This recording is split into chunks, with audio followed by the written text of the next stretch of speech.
1 Samuel chapter 24. And it came to pass, when Saul was returned from following the Philistines, that it was told him, saying, Behold, David is in the wilderness of En-gedi.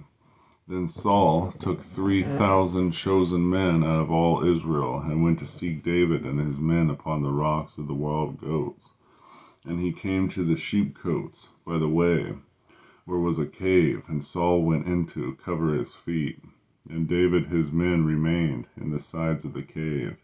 And the men of David said unto him, Behold, the day of which the Lord said unto thee, Behold, I will deliver thine enemy into thine hand, that thou mayest do to him as it shall seem good unto thee. Then David arose and cut off the skirt of Saul's robe privily.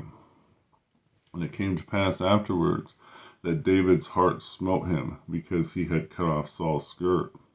And he said unto him, The Lord forbade that I should do this thing unto my master, the Lord's anointed, to stretch forth mine hand against him, seeing he is the anointed of the Lord.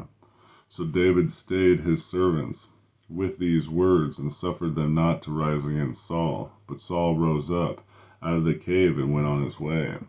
David also rose afterwards, and went out of the cave, and cried after Saul, saying, My lord the king. And when Saul looked behind him, David stooped with his face to the earth, and bowed himself. And David said to Saul, Wherefore hearest thou men's words, saying, Behold, David seeketh my hurt? Behold, this day thine eyes have seen how that the Lord had delivered thee today into mine hands in the cave. And some bade to kill thee, but mine eye spared thee.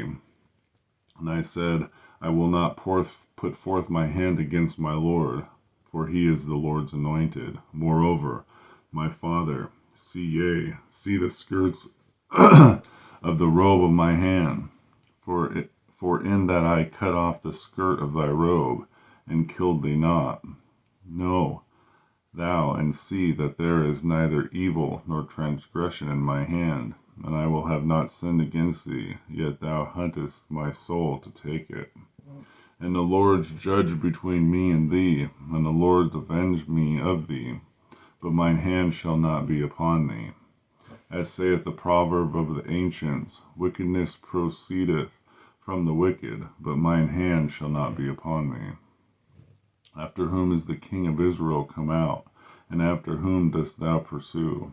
After a dead dog, after a flea? The Lord therefore be judge, and judge between me and thee, and see, and plead my case, and deliver me out of thine hand. And it came to pass, when David had made an end of speaking these words unto Saul, that Saul said, Is this thy voice, my son David? And Saul lifted up his voice, and wept. And he said to David, Thou art more righteous than I, for thou hast rewarded me good, whereas I have rewarded thee with evil. And thou hast showed this day how that thou hast dwelt with me, for as much as the Lord had delivered me into thine hand, thou killest me not. For if a man find his enemy, will he let him go well away? Wherefore the Lord reward thee good, for thou hast done unto me this day. And now behold, I will well that thou shalt surely be king, and that the kingdom of Israel shall be established in thine hand. Swear now therefore unto me by the Lord, that thou wilt not cut off my seed after me, and that thou wilt not destroy my name out of thy father's house. And David sware unto Saul, and Saul went home, but David and his men gat them up unto the hold. 1 Samuel chapter 24.